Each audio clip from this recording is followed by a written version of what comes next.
চলতি মাসের ২৮ তারিখ পর্যন্ত দেশে বিদ্যুৎ নিয়ে ভোগান্তি থাকবে। তবে মে মাসের শুরুতে পরিস্থিতির উন্নতি হবে বলে জানিয়েছেন বিদ্যুৎ, জ্বালানি ও খনিজ সম্পদ মন্ত্রণালয়।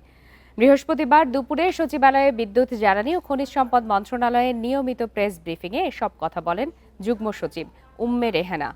এ সময় তিনি আরও বলেন, বিদ্যুৎ উৎপাদনে পর্যাপ্ত গ্যাস সরবরাহ করা যাচ্ছে না, ফলে উৎপাদন ঘাটতি তৈরি হচ্ছে।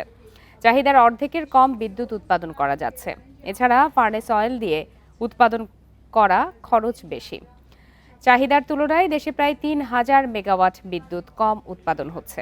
মে মাসের প্রথম সপ্তাহে ১,৯৮২ মেগাওয়াট বিদ্যুৎ বেশি উৎপাদন হবে। এতে করে সংকট কমবে, লোডশেডিংও কম হবে। এছাড়া গ্রাম ও শহরের বিদ্যুতের লোডশেডিং পার্থক্য কমাতে খুব দ্রুত উচ্চ পর্যায়ের সিদ্ধান্ত হবে বলেও জানায় বিদ্যুৎ বিভাগ।